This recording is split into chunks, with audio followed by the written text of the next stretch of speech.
Eh bien, parce que l'entretien de ces territoires, il se fait, je l'ai dit tout à l'heure pour ceux qui étaient là ce matin, mais je vais le redire, c'est quelque chose qui est un leitmotiv important.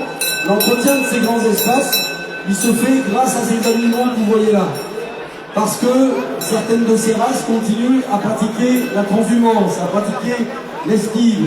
Ce pastoralisme indispensable à nos grands espaces permet d'entretenir les territoires.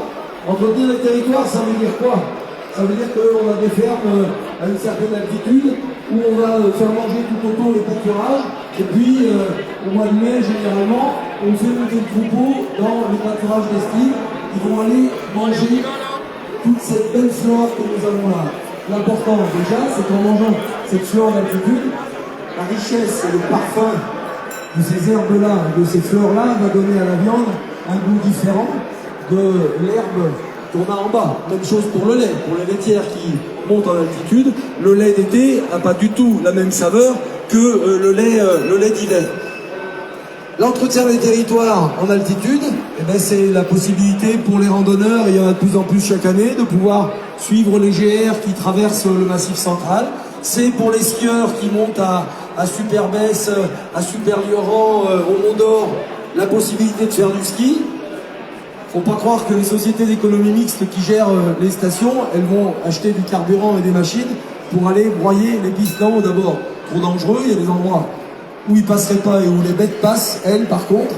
Et puis, l'impact carbone, on est dans le rouge à tous les coups. Cet entretien de territoire permet d'avoir une vie plutôt sympathique dans nos grands espaces. Ça maintient de l'activité économique, ça maintient des familles. C'est les enfants qui vont à l'école, c'est le boulanger qui fait son pain, c'est le boucher charcutier qui va continuer à avoir sa boutique, c'est les gens qui viennent s'installer. Ils viennent s'installer pourquoi? Parce que ce contrat moral d'entretien de l'espace vital de chacun, eh bien, il fonctionne bien et il continue à être bien en campagne, à bien vivre en campagne. Ces bêtes-là, elles servent à ça. Mais aussi d'ailleurs que dans les montagnes, on avait les charolais tout à l'heure, c'est pareil dans le secteur de Charles. Donc, pensez-y quand vous les croisez dans les estives, pensez à l'importance de ce cheptel qui entretient le territoire et qui permet de conserver une véritable prairie dans laquelle on capture du CO2, mais bon, je vais pas m'étendre là-dessus parce que je vais y passer 2 heures aussi. Allez, la présentation des aubracs. La présentation des aubracs, monsieur le directeur, je te laisse la sucette. Sucette que nous ne partagerons pas la semaine prochaine, malheureusement. Mais voilà, profitez de cette présentation aubrac. La parenthèse que je vais faire, c'est parce que la partie concours du National Aubrac qui devait avoir lieu la semaine prochaine à Aumont-Aubrac, là on est carrément dans le territoire, eh ben, la partie concours, donc le jeudi,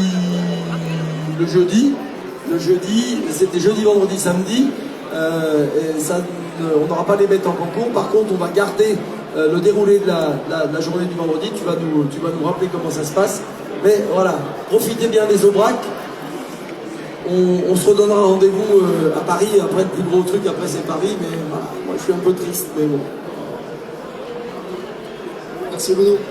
Donc oui, effectivement, comme tu l'as dit, on a été contraint d'annuler un petit peu notre partie concours. Donc on va par contre garder tous les autres événements qu'on avait prévus dans notre concours national, à savoir un gros travail que l'on mène avec les lycées agricoles du territoire sur leur perception, eux, les futurs éleveurs, de en quoi la race aubrac est adaptée pour le renouvellement des générations et l'adaptation au changement climatique.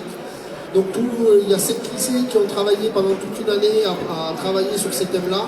Ils vont nous faire une restitution le vendredi matin. Ensuite, on fera une table ronde avec les gens du Crédit Agricole de la région. Il y aura pas mal d'intervenants, le PNR, il y aura les gens, nous on sera présents. GIA, la chambre. Les chambres d'agriculture, Paris, les jeunes agriculteurs, Lozère, enfin voilà, on va être pas mal. Et ce qui est important dans le maintien du travail des élèves, c'est que c'est un travail intégré dans leur cursus scolaire. Hein. C'est un travail qu'ils ont à faire pendant leur année scolaire. Donc on n'allait pas leur dire en plus à eux, ils auraient été effondrés, on n'allait pas leur dire on fait pas. C'est pas possible. Non, et puis ça fait très longtemps qu'on travaille avec les lycées agricoles, donc on voulait vraiment continuer cette collaboration parce que les élèves d'aujourd'hui, c'est les futurs éleveurs de demain, donc voilà, c'est important. Donc, comme on ne pourra pas vous parler de la race Aubrac dans une semaine, on va on va le faire maintenant. Rapidement, la race Aubrac, c'est une race allaitante rustique, originaire du plateau qui porte le même nom, le plateau de l'Aubrac, qui s'étend sur les 3 départements, Cantal, Aveyron, Lozère. Aujourd'hui, on a 250 000 vaches en France, réparties sur à peu près tous les départements. Il y a quasiment dans tous les départements, vous retrouvez des animaux de race Aubrac. La race Aubrac, c'est une race en expansion. On gagne à peu près entre 5 et 6 000 vaches par an. Dans un contexte où le cheptel français diminue, c'est quand même une belle performance de continuer à progresser. Et tout ça, je pense que c'est dû aussi à nos objectifs de sélection que l'on mène au sein de l'organisme et de notre programme de sélection qui est basé sur un maintien très très important des qualités maternelles. On travaille énormément sur les qualités maternelles de nos animaux, la facilité de vélage pour libérer du temps pour les éleveurs et leur donner la possibilité d'avoir une vraie vie de famille, l'aptitude à l'allaitement de nos vaches pour produire des kilos gratuitement, parce que tout ce que nous vaut, tel que vous avez envie d'acheter et mettre ça dans le nourrisseur. Ensuite, on a des animaux qui ont aussi, on travaille beaucoup sur les aptitudes fonctionnelles pour avoir des animaux qui se déplacent facilement, qui valorisent tous les territoires, qui sont capables d'ingérer beaucoup d'herbe et pour faire des kilos à base de l'herbe et non pas à base de concentré.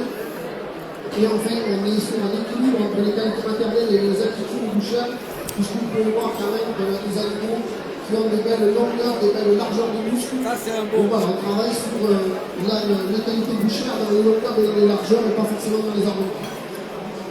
Donc maintenant, je vais vous présenter rapidement les deux animaux présents. Donc on a Narquois, le taureau qui a fait champion ici au concours, c'était mercredi après-midi. Donc le Narquois, il nous est présenté aujourd'hui par le gars Ramon à Renoules dans l'Aveyron, juste à l'Aïol. Donc Narquois, c'est un taureau qui va de Guédrine. Et ce taureau, il représente vraiment ce qu'on cherche dans la race. Regardez cette magnifique profondeur de poitrine, un animal très très profond, très soudé, avec une cuisse qui descend bien sur le jarret, bien large. Donc voilà, un taureau qui représente parfaitement ce qu'on cherche. C'est un très très joli taureau, donc bravo au gars avec Ramon pour nous l'avoir présenté aujourd'hui. Bravo au naisseur aussi. Donc voilà, félicitations, vous avez fait du super boulot. Et enfin, on va vous présenter Nina. Alors Nina qui a remporté sa section des vaches soudées de Beauval. Donc Nina, elle nous est présentée par le gars Benoît dans l'Ardèche, à Saint-Étienne de Lucarès.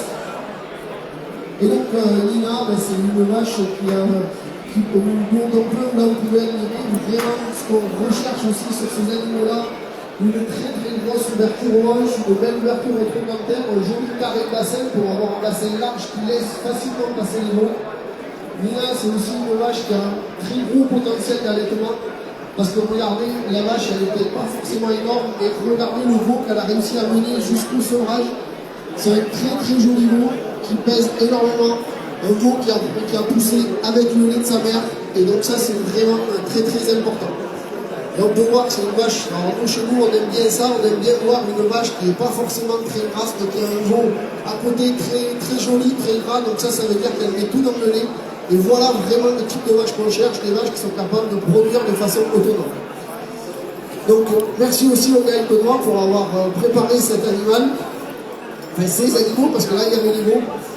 Et juste au nom de l'organisme de sélection, j'en profite pour remercier vraiment, bien sûr, les deux éleveurs présents ici qui ont remporté les prix, mais également tous les éleveurs qui ont préparé les animaux, qui ont fait en sorte de tout mettre en œuvre pour que la race Aubrac soit présente ici au sommet de l'élevage, malgré les petites contraintes sanitaires qu'on a, les petits aléas.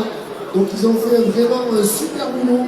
Donc eux, il faut les remercier, on les remercie vraiment, mais on remercie aussi tous ceux qui sont restés à la maison parce qu'ils ont eu quelques petits contretemps. Donc on sait qu'on peut compter sur vous.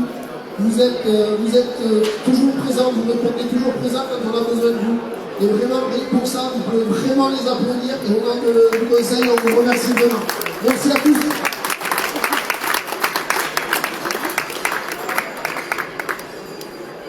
Allez, mettez-vous en place pour la photo. Je crois, même si on est en direct en ce moment sur la page Facebook de la race, Essayez de vous mettre là devant le fond sommet de l'élevage. Une photo. C'est bien, hein, le fond sommet de l'élevage à Clermef, là, c'est tac, bien utilisé. Allez, photo. Ce ring qui permet de mettre en adéquation nos métiers. Hein. Faut pas oublier que la finalité pour les éleveurs qui sont là, ben, c'est de produire de la viande et d'amener dans vos assiettes l'excellence du troupeau allaitant français. On voit défiler les champions. Alors on rentre pas dans la présentation des champions sur le détail des signes de qualité, sur les filières de commercialisation. Ce serait peut-être un peu trop, tout simplement un peu trop. Mais n'oubliez pas que ces viandes, en boucherie traditionnelle ou en boucherie de GMS, vous les retrouvez avec des possibilités de les identifier qui vous permettent d'être sûr que vous allez acheter toujours la même qualité, quel que soit l'endroit où vous l'achetez, que vous soyez à Rodez, que vous soyez à Clermont-Ferrand, que vous soyez je sais pas, à Paris aussi, puisqu'il y a des circuits de commercialisation partout. Quand vous reconnaissez le signe de qualité officiel, soyez rassurés, vous aurez, quel que soit l'endroit, la même rigueur de production, le même cahier des charges qui est derrière cet engagement du signe de qualité. Alors le cahier des charges, si on le détaille, c'est assez fastidieux, mais c'est des règles que l'ensemble de la profession s'engage à respecter pour que les normes, les règles du jeu mises en place par les professionnels eux-mêmes, les éleveurs et l'interprofession, ces règles du jeu soient respectées pour que vous ayez toujours la certitude d'avoir quelque chose de sublime à mettre dans vos assiettes. Et en ce qui concerne l'Aubrac, ben, par exemple, le bœuf fermier d'Aubrac, la fleur d'Aubrac, la fleur. Voilà. 2 des signes de qualité qui vous permettent de faire plaisir à vos papilles et d'être sûr de régaler vos convives. Allez, souriez les garçons. Jean, tu vas sourire un peu. Il est solide, je lui dis gentiment parce qu'il est plus solide que moi, donc je veux pas le contrarier, le garçon. Applaudissez-les très fort, s'il vous plaît.